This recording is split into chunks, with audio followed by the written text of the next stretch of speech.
ఒకటి చెప్పండి, aliens ఉన్నాయనుకుంటున్నారా లేవనుకుంటున్నారా? Answer ఏదైనా కానీ సరే ప్రస్తుతానికి మీ మైండ్లో పెట్టుకోండి.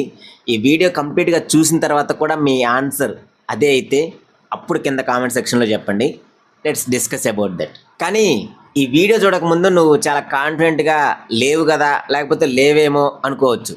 కానీ ఈ వీడియో కంప్లీట్గా చూసిన తర్వాత మీకు ఖచ్చితంగా అసలు ఉందా లేదా, లేకపోతే మన ఏన్షియంట్ హిస్టరీలో ఉన్న వాళ్ళకి ఈ పర్టికులర్ ఏలియన్స్తో ఏమైనా కనెక్షన్ ఉందా అనే విధంగా నీకు కూడా డౌట్ వస్తుంది.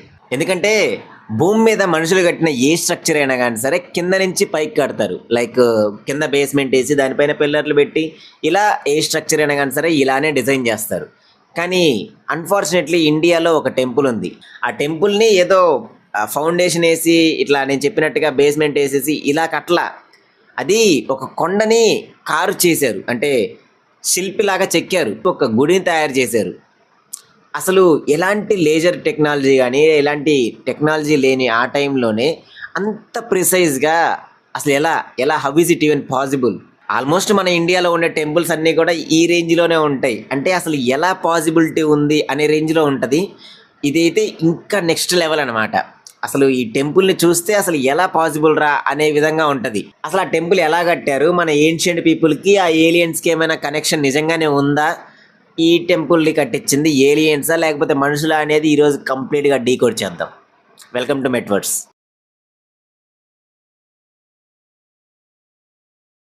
సరే మామ, ఇప్పుడైతే అసలు మ్యాటర్లోకి వద్దాం. The impossible engineering. నేను దీని గురించి ఎక్స్ప్లెయిన్ చేయడానికి మీకు మ్యాథమెటిక్స్, లాజిక్, అలానే ఈ ఇంజనీరింగ్ టెక్నాలజీ ఇవన్నీ కూడా మిక్స్ చేసి మీకు క్లియర్గా ఎక్స్ప్లెయిన్ చేస్తాను. అసలు ఈ ప్రపంచంలో మనం ఎక్కడికి వెళ్ళినా కానీ సరే ఏదైనా ఒక స్ట్రక్చర్ని లేకపోతే ఒక డిజైన్ని మనం డిజైన్ చేయాలి, లేకపోతే ఒక కట్టాలి అంటే మనము యాడేటివ్ మెథడ్ యూజ్ చేస్తాం. అంటే ఇప్పుడు ఫర్ ఎగ్జాంపుల్ ఒక ఇటుక రాయి పైన ఇంకొక ఇటుక రాయి పెట్టి మధ్యలో సిమెంట్ వేసి ఇట్లా యాడ్ చేసుకుంటూ ఆ డిజైన్ అయితే కంప్లీట్ చేస్తాం.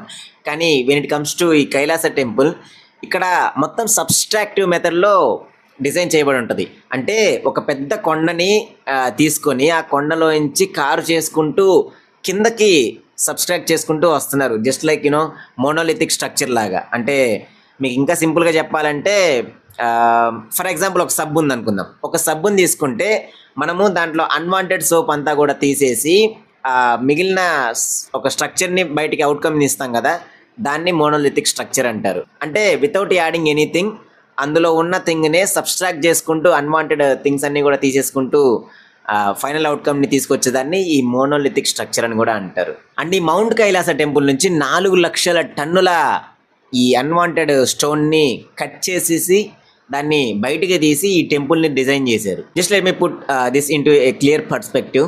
ఒక టిప్పర్ లారీని తీసుకుందాం. అది యావరేజ్గా ఒక 20 టన్స్ ఆఫ్ స్టోన్ని క్యారీ చేయగలదు. అలాంటిది ఒక 20,000 టిప్పర్ లారీలో ఎంత బరువు అయితే మోస్తుందో అంత బరువుని వాళ్ళు ఈ కొండ నుంచి స్కూప్ చేసి, అంటే ఎక్స్ట్రాక్ట్ చేసి బయటపడేశారు. ఇప్పుడు మనం కొంచెం మ్యాథమెటిక్స్ మాట్లాడుకుందాం. ఈ ఆర్కియాలజిస్టులు, ఈ హిస్టారియన్స్ వాళ్ళు చెప్పిన డేటా ప్రకారం ఇది రాష్ట్రకూట కింగ్ కృష్ణ 1 అతని టైం పీరియడ్లో కట్టించిందిగా అనుకుంటున్నారు. అండ్ ఇది కట్టించడానికి పట్టిన టైం అప్రాక్సిమేట్గా 18 సంవత్సరాలు. ఇప్పుడు మనం కొంచెం దీన్ని క్యాలిక్యులేటర్ ఓపెన్ చేసి చూద్దాం. మనకి 4 లక్షల టర్న్స్ కదా, 18 సంవత్సరాల టైము అంటే ఇయర్కి 22,222 టన్నులు రిమూవ్ చేయాలి. అండ్ మంత్కి వచ్చేసి 1851 టన్స్. అంటే రోజుకి అప్రాక్సిమేట్గా 60 టన్నులు ఈ స్టోన్ అంతా కూడా రిమూవ్ చేయాలి ఆ ప్లేస్ నుంచి. అండ్ రోజుకి 60 టన్నులు అంటే ఆ టైంలో ఫర్ ఎగ్జాంపుల్ 12 అవర్స్ షిఫ్ట్ చేశారనుకుందాం. అంటే వాళ్ళకి ఆ టైంలో నైట్ టైము పవర్ ఉండదు కదా, సో వాళ్ళు 12 అవర్స్ షిఫ్ట్ చేశారని అనుకుందాం. అంటే గంటకి 5 టన్స్ అంటే 5,000 కేజీలు ఉన్న రాయిని వాళ్ళు కారు చేసి అక్కడి నుంచి దాన్ని క్లియర్ చేసేయాలి. అది కూడా జస్ట్ ఉలి అండ్ సుత్తి ఈ 2 మాత్రమే యూజ్ చేసి అప్పుడు కారు చేయాలి. ఎందుకంటే అప్పుడు మోడర్న్ టెక్నాలజీ కానీ ఇవేమీ అసలు లేవు కదా. సో వాళ్ళు వాళ్ళ చేతులతోనే, వాళ్ళ దగ్గర ఉన్న మషనరీస్ కూడా ఏం లేవు, వాళ్ళు ఈ ఉలి సుత్తి ఇలాంటివి మాత్రమే యూజ్ చేసి ఇవన్నీ కూడా కారు చేసేవాళ్ళు. సో ఇప్పుడు ఈ క్యాలిక్యులేషన్స్ అన్నీ చూశారు కదా. ఇప్పుడు ఇవన్నీ చూసిన తర్వాత ఇది జస్ట్ హ్యూమన్ ఎఫర్ట్ అని మాత్రమే అనుకుంటున్నారా, లేకపోతే ఇంకేదైనా అడ్వాన్స్డ్ టెక్నాలజీని యూజ్ చేసుకొని ఇదంతా చేశారని అనుకుంటున్నారా? ఇక్కడ అసలు ఇంకో మిస్టీరియస్ థింగ్ ఏంటంటే ఈ 4 lakh టన్స్ ఉండే రాయిని, అంటే ఆ డస్ట్ అంతా కూడా సపరేట్ చేసిన డస్ట్ అంతా ఉంది కదా, అది ఆ చుట్టుపక్కల ఎక్కడ కూడా కనిపించలేదు. అంటే బేసిక్గా మనకు ఏదైనా ఒక కన్స్ట్రక్షన్ జరిగినా లేకపోతే ఇంకేదైనా పనులు జరిగినా కానీ సరే దాని వేస్టేజ్ అంతా కూడా ఒక ఎక్కడో చోట డంప్ చేస్తాం కదా ఆ చుట్టుపక్కల. కానీ ఈ టెంపుల్ ని కారు చేసిన వేస్టేజ్ ఆ చుట్టుపక్కల ఎక్కడా కూడా సరే ఎక్కడ కనిపించట్లేదు. అంటే దాని అర్థం ఏంటి, అసలు వాళ్ళు దీన్ని గాలిలోనే మాయం చేశారా? అంటే వ్యాపరైజింగ్ టెక్నాలజీ లాంటిది ఏదన్నా అప్పట్లో ఏమైనా ఉందా? సో ఇంజనీరింగ్ పరంగా చూసుకుంటేనేమో ఈ కైలాస టెంపుల్ కారు చేయడం కానీ లేకపోతే అది డిజైన్ చేయడం కానీ చాలా అసలు ఇంపాసిబుల్ థింగ్ అసలు. కానీ అది మన కళ్ళ ముందే కనిపిస్తుంది కదా, ఇంపాసిబుల్ అని చెప్పడానికి లేదు. అలాగని మనకి దగ్గర ప్రూఫ్స్ ఏమీ లేవు. సో అసలు ఈ టెంపుల్ని కారు చేయడానికి స్టార్ట్ చేసినప్పుడు అసలు వాళ్ళ ప్లానింగ్ ఏంటి, అండ్ ఇందులో ఏ చిన్న మిస్టేక్ జరిగినా కానీ సరే టెంపుల్ మొత్తం కూడా వేస్ట్ అయిపోద్ది. అసలు ఆ జీరో ఎర్రర్ మిస్టరీ ఏంటి అనేది ఇప్పుడు చూద్దాం. ఇప్పటి వరకు మనం మ్యాథ్స్ అండ్ వెయిట్స్ గురించి మాట్లాడుకున్నాం కదా, ఇప్పుడు మైండ్ అండ్ విజన్ గురించి మాట్లాడుకుందాం. The top down mystery, zero error challenge. Engineering లో చూసుకుంటే కన్స్ట్రక్షన్ వేరు, ఎక్స్కావేషన్ వేరు ఉంటది. కానీ ఈ టెంపుల్ విషయంలో చూసుకుంటే మాత్రం ఈ రెండు ఒకటేలాగా అనిపిస్తుంది. దీన్ని వర్టికల్ ఎక్స్కావేషన్ అంటారు. అంటే ఈ టెంపుల్ పైనుంచి, అంటే కొండ పైనుంచి మనం కారు చేసుకుంటూ కిందకి వెళ్తున్నప్పుడు మెల్లగా ఆ షేప్ ని రివీల్ చేసుకుంటూ రావడం. ఇక్కడ ఉన్న బిగ్గెస్ట్ ఛాలెంజ్ ఏంటంటే అండు బటన్ లేకపోవడం. అంటే ఒక చిన్న తప్పు చేసినా కానీ సరే ఇంకక్కడితో అది ఖతం అయిపోయినట్టు లెక్క. జస్ట్ ఒకసారి ఆ ఆర్కిటెక్ట్ పొజిషన్ లో ఉండి ఆలోచించండి. ఆ కొండ మీద నించొని మీరు చూస్తే కింద 100 feet కింద ఏ పిల్లర్ ఎక్కడ రావాలి అనేది మీ మైండ్ లో ముందే డిజైన్ అయి ఉండాలి. ఒకసారి ఈ వర్క్ స్టార్ట్ అయిన తర్వాత ఒక పిల్లర్ని ఇంకో పక్కకి జరపలేరు, ఒక రూమ్ ని ఎలాబరేట్ చేయలేరు. అసలు ఒక చిన్న తప్పు జరిగినా కానీ సరే మొత్తం ఈ కన్స్ట్రక్షన్ అంతా కూడా ఫెయిల్ అయిపోద్ది. అంటే ఆర్కిటెక్ట్ మైండ్ లో ఇప్పుడున్న టెక్నాలజీ ఏమీ లేని ఆ టైంలోనే టెంపుల్ బ్లూ ప్రింట్ మొత్తం కూడా 3Dగా ఆయన మైండ్ లోనే ఫిక్స్ అయిపోయి ఉండాలి. ఎక్కడ స్టార్ట్ చేయాలి, ఎక్కడ ఒక బ్రిడ్జ్ రావాలి, ఎక్కడ ఒక పిల్లర్ పెట్టాలి, ఇదంతా కూడా 100% ప్రిసైజ్ గా ఉండాలి. ఒక చిన్న తప్పు జరిగినా కానీ సరే మొత్తం కొలాప్స్ అయిపోద్ది. ఇంకో విషయం ఏంటంటే ఈ టెంపుల్ ని కట్టేటప్పుడు వాళ్ళు మిర్రర్స్ ని యూజ్ చేసేవాళ్ళు. అంటే ఈ టెంపుల్ ని లోపలికి కారు చేసుకుంటూ వెళ్తున్నప్పుడు లోపల మనం వెళ్ళే కొద్దీ అక్కడ సన్లైట్ ఉంటది కదా, మొత్తం చీకటిగా ఉంటది. సో ఆ సన్లైట్ రిఫ్లెక్షన్ ని యూజ్ చేసుకొని ఈ కార్వింగ్స్ అనేది క్లియర్ గా ఇంత డీటెయిల్డ్ గా చేశారని కూడా చెప్తున్నారు. ఇంజనీరింగ్ వరకు ఓకే, మరి ఆర్ట్, ఈ రాయిని కట్ చేయడం వేరు, దానికి ప్రాణం పోయడం వేరు. నెక్స్ట్ మనం ఆ టెంపుల్ గోడల మీద ఉన్న స్టోరీస్ ని అలానే ఆ స్కల్ప్చర్ బ్యూటీని కూడా చూద్దాం. Now let us talk about the architectural Marvel. ఈ టెంపుల్లో ఉండే ప్రతి స్ట్రక్చర్ కూడా, each and every single structure చాలా అంటే చాలా డీటెయిలింగ్గా ఉంటుంది. అందులో నన్ను పర్సనల్గా ఇంప్రెస్ చేసినవి కొన్ని అయితే ఉన్నాయి. ఇప్పుడు వాటి గురించి మాట్లాడుకుందాం. ఫస్ట్ వన్ వచ్చేసి ద మోనోలిథిక్ పిల్లర్, అంటే ధ్వజస్తంభం. ఈ టెంపుల్ కోర్ట్యార్డ్లో ఒక 50 feet హైట్లో ఉండే 2 ధ్వజస్తంభాలు ఉంటాయి. అవి ఎక్కడో తయారు చేసి ఇక్కడ తీసుకొచ్చి ఇన్స్టాల్ చేసింది కాదు, అక్కడే ఒక పర్టికులర్ ప్లేస్ని ముందే ఆలోచించుకొని ఈ ప్లేస్లోనే పిల్లర్ రావాలి అని ఫిక్స్ అయిపోయిన తర్వాత ఆ చుట్టూ ఉన్న ఆ లేయర్స్ ఉంటుంది కదా, అంటే ఆ స్టోన్కి ఉండే చుట్టూ ఉండే ఆ కొండని కారు చేసుకుంటూ వచ్చారు. అండ్ ఆ పిల్లర్ మీద ఉన్న కార్వింగ్స్ చూసుకుంటే మాత్రం దాదాపు 1200 సంవత్సరాల నుంచి ఆల్ టైప్ ఆఫ్ సీజన్స్ని, లైక్ ఎండాకాలం కానీ, చలికాలం కానీ, వర్షాకాలం కానీ, ఇలా అన్ని సీజన్స్ని దాటుకొని కూడా అది స్ట్రాంగ్గా నిలబడి, అంటే దాని డీటెయిలింగ్ మాత్రం ఎక్కడా కూడా మిస్ అవ్వలేదు. And second one the elephants. ఇప్పుడు మనము ఆ టెంపుల్ బేస్లోకి వద్దాం. ఈ టెంపుల్ బేస్లో చూసుకుంటే ఎలిఫెంట్స్ అక్కడ ఉన్న ఆ టెంపుల్ని కంప్లీట్గా అవే మోస్తున్నట్టుగా ఉంటుంది. అంటే మన హిందూ మైథాలజీ ప్రకారం ఈ భూమి దిగ్గజాలు మోస్తాయని చెప్పి నమ్ముతారు, అంటే ఏనుగులు మోస్తాయని చెప్పి నమ్ముతారు. అండ్ ఆ టెంపుల్ కూడా అలానే అనుకుని వాళ్ళు దాన్ని కారు చేశారు. అండ్ ఆ ఏనుగుల్ని చూస్తే ఏ ఒక్కటి కూడా ఒక సిమిలర్ ఎక్స్ప్రెషన్ అనేది ఉండదు. కొన్ని ఏనుగులు వచ్చేసి అగ్రెసివ్గా ఉన్నట్టుగా కనిపిస్తాయి, కొన్ని ఏనుగులు వచ్చేసి కామ్గా ఉన్నట్టుగా కనిపిస్తాయి, కొన్ని ఏనుగులు చాలా రూడ్గా ఉన్నట్టు కనిపిస్తాయి. అండ్ ఒక్కొక్క ఎలిఫెంట్కి ఒక్కొక్క టైప్ ఆఫ్ జోనర్గా కనిపిస్తుంటుంది. అసలు ఒక్క మాటలో చెప్పాలంటే ఆ ఏనుగులు నిజంగానే ఆ టెంపుల్ని అలా మోస్తున్నాయా అనేంత డీటెయిలింగ్గా ఉంటుంది. And third one Ramayana and Mahabharata panels. ఈ టెంపుల్కి అటువైపు ఇటువైపు రామాయణ మహాభారత ప్యానెల్స్ ఉంటాయి. అంటే ఈ సుగ్రీవుడికి వాలికి మధ్య యుద్ధం జరిగినట్టుగా డీటెయిలింగ్ ఉంటుంది. నెక్స్ట్ సీతాపహరణం, ఈ రావణాసురుడు వచ్చి సీతని తన లంకకి తీసుకెళ్లే సిచ్యువేషన్ ఉంటది కదా, ఆ సిచ్యువేషన్ మొత్తం కూడా అక్కడ కార్వింగ్స్ రూపంలో ఎగ్జిక్యూట్ చేసినట్టుగా ఉంటది. అండ్ మహాభారతంలోకి వస్తే మాత్రం వాళ్ళు వేసే వ్యూహాలు ఉంటాయి కదా, అంటే పాండవులకి కౌరవులకి మధ్య యుద్ధం జరిగేటప్పుడు వాళ్ళు ప్లాన్ చేసే ప్లానింగ్స్ ఉంటాయి కదా, ఇవన్నీ కూడా చాలా అంటే చాలా డీటెయిలింగ్ గా ఇక్కడ కారు చేసి ఉంచారు. అంటే అసలు ఇవి చదివితే వచ్చేటట్టు కాదు, చూస్తే అర్థమయ్యే అంత డీటెయిలింగ్ గా మనకు అక్కడ కనిపిస్తుంటది. అండ్ నెక్స్ట్ వన్ వచ్చేసి ఈ రావణాసురుడు కైలాసాన్ని తన భుజస్కంధాల మీద లిఫ్ట్ చేస్తాడు కదా, దాని గురించి కూడా అక్కడ కార్వింగ్ ఉంటది. అంటే ఇది బేస్ లో ఉంటది.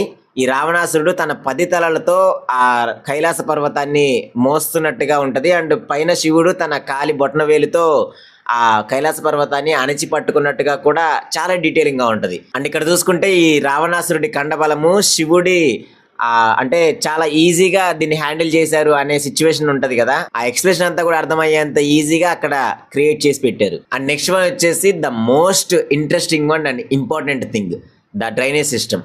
అసలు ఈ టెంపుల్లో డ్రైనేజ్ సిస్టమ్ అంతా కూడా చాలా క్లియర్ గా డిజైన్ చేసి పెట్టారు. ఒకవేళ వర్షం పడిన వెంటనే ఆ వర్షం నుంచి వచ్చిన వాటర్ ని ఒక స్పెసిఫిక్ డ్రైనేజ్ సిస్టమ్ ద్వారా ఆ భూమి లోపలికి వెళ్లే విధంగా వాళ్ళు ఈ డ్రైనేజ్ సిస్టమ్ అంతా కూడా చాలా పకడ్బందీగా ప్లాన్ చేశారు. అసలు ఈ కారణం వల్లే అయి ఉండొచ్చు దాదాపు 1200 సంవత్సరాలైనా కూడా ఇప్పటి వరకు ఆ టెంపుల్ చెక్కు చెదరకుండా అలానే స్టాండర్డ్ గా ఉండిపోవడానికి. సో ఇంజనీరింగ్ పరంగా చూసుకుంటేనేమో అసలు ఇంపాసిబుల్ అనే థింగ్ని వీళ్ళు పాసిబుల్గా చేసి చూపించారు. అండ్ ఈ ఆర్ట్ చూసుకుంటే మాత్రం అసలు మన కళ్ళకు కట్టినట్టుగా ప్రతి ఒక్కటి కూడా each and every single detailing కూడా చాలా క్లియర్గా వాళ్ళు కార్వ్ చేశారు. అండ్ ఈ టెంపుల్ని ఒక రాజు పాడు చేయాలని చెప్పి చూశారు, ఐ మీన్ దాన్ని ఇన్వేషన్కి గురి చేయాలని చెప్పి చూశారు. ఇప్పుడు ఆయన గురించి మాట్లాడుకుందాం. Now let us talk about the creation versus destruction. మనము చిన్నప్పటి నుంచి ఒక సామెత వినుకుంటూ వచ్చాం, అంటే ఒక లైన్ వింటూ పెరిగాం. ఏదైనా కూడా ఒకటి మనము క్రియేట్ చేయడం చాలా కష్టం, కానీ దాన్ని కూల్ చేయడం మాత్రం చాలా అంటే చాలా ఈజీ అని చెప్పి. అంటే ఇప్పుడు ఫర్ ఎగ్జాంపుల్ ఒక బిల్డింగ్ని కట్టడం చాలా కష్టపడతారు, 1 year పాటు కష్టపడతారు, కానీ దాన్ని కూల్చాలి అనుకుంటే ఒక్క రోజులోనే కూల్ చేయొచ్చు అని చెప్పి మనకి చిన్నప్పటి నుంచి చెప్తూనే వచ్చారు. కానీ ఈ విషయంలో మాత్రం, అంటే ఈ కైలాస టెంపుల్ విషయంలో మాత్రం ఇది కంప్లీట్గా ఫెయిల్ అయిపోయింది. ఇప్పుడు కొంచెం ఫాస్ట్ ఫార్వర్డ్ చేసుకొని 17th century వరకు వద్దాం. అప్పుడు ఔరంగజేబ్ అని చెప్పి ఒక, మీకు తెలిసే ఉండొచ్చు, కొంచెం పరిచయం కూడా ఉండే ఉండొచ్చు ఆ వ్యక్తి. అతను ఈ టెంపుల్స్ అన్నీ కూడా డెస్ట్రాయ్ చేసుకుంటూ వచ్చాడు. అలానే ఈ మహారాష్ట్రలో ఉండే ఈ టెంపుల్ని కూడా డెస్ట్రాయ్ చేయడానికి ట్రై చేశాడు. అక్కడికి దాదాపు 1000 మందిని పంపించి ఈ టెంపుల్ని ఎలాగైనా సరే నామరూపాలు లేకుండా చెయ్యండి అని చెప్పి వాళ్ళకి ఆర్డర్స్ ఇచ్చాడు. సరే ఎలాగో వాళ్ళ బాస్ ఆర్డర్ ఇచ్చారు కదా, వచ్చి ఈ టెంపుల్ని కూడా పడేద్దాము, కూల్చేద్దాము, అసలు ఏమీ లేకుండా చేద్దామని చెప్పి వాళ్ళు వచ్చేసారు. కానీ దీన్ని పడేయడానికి వాళ్ళకి పట్టిన టైం 1 రోజు కాదు, 2 రోజులు కాదు, వారం రోజులు కాదు, ఒకేసారి 3 సంవత్సరాలైనా కూడా దీన్ని ఏమీ చేయలేకపోయారు. అంటే including not even a single stone, ఒక చిన్న థింగ్ని కూడా అసలు కదిలించలేకపోయారు వీళ్ళు. అసలు ఈ 3 years పాటు రాత్రి పగలు కష్టపడుతూ ఆ సుత్తి, చైను, ఈ హ్యామర్ ఇట్లాంటి అన్నీ ఇంకా ఏమేమి అయితే యూజ్ చేస్తే అంటే డెస్ట్రాయ్ చేయడానికి ఫీజిబుల్గా ఉంటుంది అని వాళ్ళకి అనిపించిందో అవి ప్రతి ఒక్కటి వాడారు. కానీ ఎందులోనూ ఫలితం లేకుండా పోయింది పాపం.